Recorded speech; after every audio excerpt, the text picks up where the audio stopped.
નમસ્કાર મિત્રો, જાંબુના લાકડાનો એક ટુકડા અને પાણીની ટાંકીમાં નાખવાના ફાયદાઓ. દરેક વ્યક્તિએ પોતાના ઘરની પાણીની ટાંકીમાં જાંબુના લાકડાનો એક ટુકડો અવશ્ય નાખવો જોઈએ. તેનો એક પણ રૂપિયો ખર્ચ થતો નથી અને માત્ર ફાયદો થાય છે. તમારે ફક્ત જાંબુનું લાકડું ઘરે લાવવાનું છે.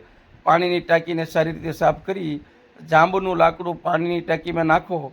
પછી તમારે પાણીની ટાંકીને વારંવાર સાફ કરવાની જરૂર નહીં પડે. જો તમારા આગાછી પરની પાણીની ટાંકીમાં જાંબુનું લાકડું નાખશો તો તમારું પાણી ક્યારેય ખરાબ થાય નહીં, તથા તમારા પાણીમાં વધારાના મિનરલ્સ મળી આવશે અને તેનું TDS બેલેન્સ જળવાઈ રહેશે. એટલે કે જાંબુ આપણા લોહીને સાફ કરે છે, તો જાંબુનું લાકડું પાણીને પણ સાફ કરે છે અને પ્રકૃતિને સ્વચ્છ રાખે છે.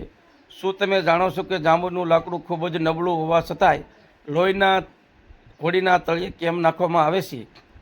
ભારતની વિધિ નદીઓમાં બોટના તળિયે જાંબુનું લાકડું નાખવામાં આવે છે. હકીકતમાં બહુ ઓછા લોકો જાણે છે કે જાંબુનું લાકડું એક ચમત્કારિક લાકડું છે. તેને પાણીની નીચે સડી જવાથી નુકસાન થતું નથી, બલકે તેમાં ચમત્કારિક ગુણ છે. જો તેને પાણીમાં ગોળવામાં આવે તો તેને પાણીની શુદ્ધ કરે છે અને પાણીમાં કચરો જમા થતો નથી અને અટકાવે છે. તેટલું જ આશ્ચર્યજનક છે કે આપણા પૂર્વજો, જેમણે આપણે અભણ માનીએ છીએ, તેઓ નદીઓના સ્વચ્છ રાખવા અને લોહીને હોડીને મજબૂત રાખવા માટે એટલો અસરકારક અને સરળ ઉપાય શોધી કાઢ્યો છે. જાંબુ કે પેટના દર્દીઓ માટે ઘરગથ્થુ આયુર્વેદિક ઔષધ છે.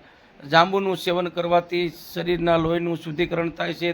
એટલે આપણા વડવાઓએ હોડીમાં નીચે જાંબુના લાકડાનો ઉપયોગ કરતા, જેથી તે નદીઓના પાણીની પીવાલાયક અને જંતુમુક્ત રહેતા. જાંબુના લાકડાનો ઇતિહાસ.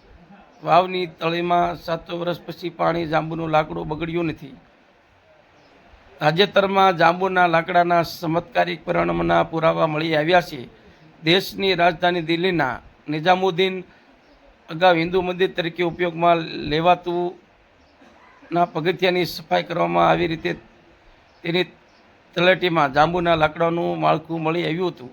ભારતના પુરાતત્વ વિભાગ વડા KN શ્રીવાસ્તવે જણાવ્યું હતું કે આખી વાવ જાંબુના લાકડાના માળખાની ટોચ પર બનાવવામાં આવી હતી. કદાચ એટલે જ આ પગથિયાનું પાણી 700 વર્ષ પછી પણ મીઠું છે અને કોઈ પણ પ્રકારના કચરા અને ગંદકીના કારણે